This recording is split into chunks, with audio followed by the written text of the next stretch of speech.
नमस्कार साथियों, कैसे हैं आप सभी। स्वागत करता हूं आप सभी का केंद्रीय विद्यालय संगठन से संबंधित जो वैकेंसीज है उससे रिलेटेड एक अपडेट में। इस अपडेट के पीछे एक जो कारण है वो है एक ट्वीट का। क्या कारण है जी? एक ट्वीट है। और ट्वीट जैसे कि मैंने बताया है कि पहले भी एक एडवोकेट है जो लगातार एजुकेशन से रिलेटेड जो मामले हैं उससे रिलेटेड केस करते रहते हैं। तो ऐसे में एक ट्वीट वो डालते हैं कि भाई उन्होंने केवीएस से कोई बात करी होगी और उस बात के बेसिस पर केवीएस ने उनको ऐसा बताया है कि जो केवीएस ने है वो अपना रिक्विजिशन सीबीएसई को भेज दिया है। ठीक है। अब एजुकेशन से रिलेटेड अभी से नहीं, मतलब काफ़ी कई अरसे से इस चीज़ में लगे हुए हैं, इसलिए उनकी बातों को काफ़ी वैलिड माना जाता है। मतलब एजुकेशन के क्षेत्र में, खासकर रिक्रूटमेंट के क्षेत्र में दिल्ली या दिल्ली के आसपास के लोग काफ़ी मानते हैं।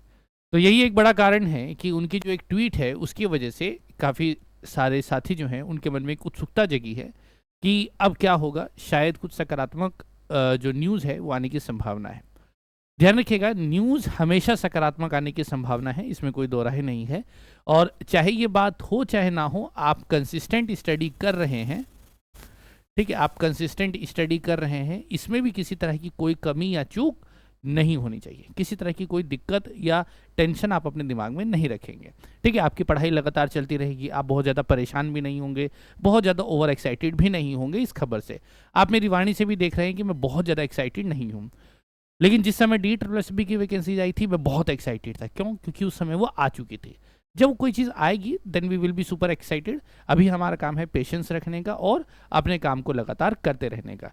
तो ऐसे में ये वाली जो बातचीत आई है, अगर हम उस बात को 100% सच माने, उन्होंने अपनी बात सही कही होगी, लेकिन उनको जो बात बताई गई है यदि वह बात 100% सच है तो क्या होगा। पहला पॉइंट, सबसे पहला, ऑल वैकेंसीज हैं।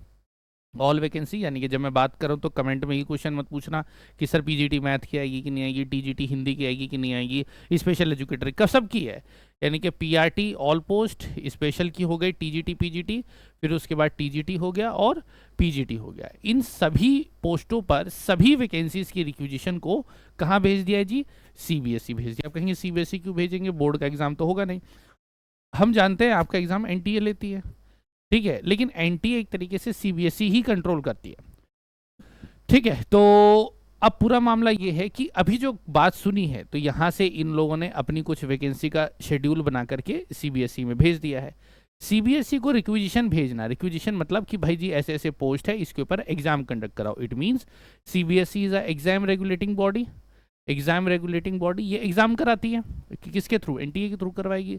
तो मामला साफ है कि रिक्विजिशन इनके हिसाब से अगर सीबीएसई पहुंच गया है तो अब सीबीएसई का नेक्स्ट स्टेप क्या होगा? सबसे पहले उस रिक्विजिशन पर काम करेगी, फिर उसके बाद उससे रिलेटेड बिड लगाएगी। बिड लगाने का मतलब कि अब वो अलग अलग जगहों पर देखेगी कौन सी एग्ज़ाम एजेंसी है जो उस एग्ज़ाम को कराएगी। अगर ऑनलाइन कराना होगा तो उसके हिसाब से एजेंसीज को फिर हायर किया जाएगा। एजेंसी की हायरिंग के बाद फिर क्वेश्चंस बनाए जाएंगे, सारा काम होगा और पूरा एक इंफ्रास्ट्रक्चर सेट होगा फॉर कंडक्शन ऑफ एग्जामिनेशन। यानी कि रिक्विजिशन को भेज देना ही अपने आप में एग्ज़ाम के कंडक्ट होने का एक प्राय नहीं है, या फिर एडवर्टीजमेंट के बहुत जल्दी आ जाने का पर्यायवाची नहीं है। लेकिन हाँ, इसमें यह बात जरूर है कि अगर बाई चांस हम तो आज बात कर रहे हैं, हो सकता है कि केवीएस ने 2 महीने पहले रिक्विजिशन अगर भेज दिया होगा तो उसके हिसाब से अभी सीबीएसई कम से कम 2 महीने काम कर चुकी होगी। वही अगर कल ही रिक्विजिशन भेजा है या एक हफ्ते पहले भेजा है तो सीबीएसई ने भी एक हफ्ते का ही काम किया होगा। इतनी बात तो क्लियर है। अगर यहां तक सारी बात पहुंच चुकी है तो सीबीएसई काम कर रही होगी। अगर सीबीएसई काम कर रही है तो हमें समझ में आ गया ये सारे स्टेप्स हैं, क्योंकि DSSB भी हम जानते हैं कि क्या स्टेप होता है। रिक्विजिशन ठीक से नहीं आती, ऐसा भी हो सकता है कि रिक्विजिशन में कोई प्रॉब्लम हो तो रिक्विजिशन वापस भेजी जाएगी, या फिर उसमें कोई एरर होता उसका रिजोल्यूशन होगा, जैसे कि आरआर वगैरह ये सारी चीज़ें। खैर उसमें संभावना नहीं है क्योंकि वो सेंट्रली प्लान्ड है। तो अब यहाँ से ये सारी बिडिंग वगैरह का प्रोसेस होगा और उसके बाद जब लगता है कि सब कुछ सेट हो गया है तब एक एडवर्टीजमेंट का फॉर्म जो है वो सामने आएगा। कभी कभार ऐसा भी होता है कि एडवर्टीजमेंट पहले आ जाती है और ये बिडिंग का प्रोसेस साथ में चलते रहता है। तो इस बात की प्रबल प्रबल संभावनाएं हैं कि वैकेंसीज तो कभी भी आ सकती हैं, जो कि हम पिछले कई समय से कह रहे हैं कि vacancies can any time they can release vacancies. अब कभी भी वैकेंसीज आ सकती हैं। आपको अपनी कमर कस के रखनी है। आपको रखना है कि हाँ भाई, मुझे इस एग्जाम के लिए अगर मैं तैयारी कर रहा हूँ तो मुझे तैयार रहना है। हाँ, अब क्या इस बात से मैं ये कंक्लूजन निकाल सकता हूँ कि वैकेंसीज कल आएंगी? नहीं, मैं ये भी नहीं कह सकता कि कल आएंगी और ये भी नहीं कह सकता कि कल नहीं आएंगी। क्या हफ्ते बाद आएंगी? मैं ये भी नहीं कह सकता कि हफ्ते बाद आएंगे, ये भी नहीं कह सकता हफ्ते बाद नहीं आएंगी। It means all these are kind of what, intentions कह सकते हैं, प्रिडिक्शंस कह सकते हैं, या ओपिनियन कह सकते हैं। एज एन एस्पिरेंट अगर मैं आपको रिसेंट एग्जाम्पल दूं, और बार बार मैं इस एग्जाम्पल को देता हूं, DSSB के बारे में बहुत लोगों ने बहुत सारी बातें करी हैं, मैं भी उनमें से एक हूं। लेकिन जब जिस दिन DSSB ने PRT की वैकेंसी निकाली, उससे एक दिन पहले या उससे एक हफ्ते पहले किसी को नहीं पता था कि ऐसा कुछ होने वाला है। तो ऐसी जो चीज़ें होती हैं वो सडन होती हैं, डिपार्टमेंट उस काम को करता है, बहुत सारे प्रोसीजर्स होते हैं जिसके बाद वो चीज़ें होती हैं। तो एक एस्पिरेंट के रूप में ये खबर एक सकारात्मक खबर है, एक पॉजिटिव खबर है, हमारी जो पढ़ाई है उसको एक बूस्ट करने वाला खबर है। तो आपकी जिम्मेदारी ये है कि इस समय इस खबर का आप सकारात्मक लाभ उठाएं। अगर आप अपनी प्रिपरेशन कर रहे हैं तो ये इसको पॉजिटिव मोटिवेशन देगा कि हाँ, मैं जो कर रहा हूँ वो सही कर रहा हूँ। जैसे एक रास्ते पर व्यक्ति चल रहा होता है, उसे नहीं पता कि वो सही जा रहा है या गलत, और रास्ते में यदि कोई आदमी मिल जाता है, उससे वो पूछता है कि भाई मैं जहाँ जाना चाहता हूँ मैं सही जा रहा हूँ क्या? अगर वो ये कह दे कि हाँ तू सही जा रहा है, कैसे जाना है वो रास्ता भी नहीं बताया, बस इतना ही बता दे कि हाँ तू सही जा रहा है, तो मोटिवेशन आता है कि हाँ काम ठीक चल रहा है। और मुझे लगता है कि ये खबर वो रास्ते में बैठे उस आदमी से है जो आपको बोल रहा है कि हाँ भाई तुम ठीक चल रहे हो। यदि आपने पढ़ाई अभी तक शुरू नहीं करी है तो ये आपके लिए एक ट्रिगर पॉइंट है कि हाँ भाई कम से कम अब तो पढ़ाई शुरू कर दीजिए।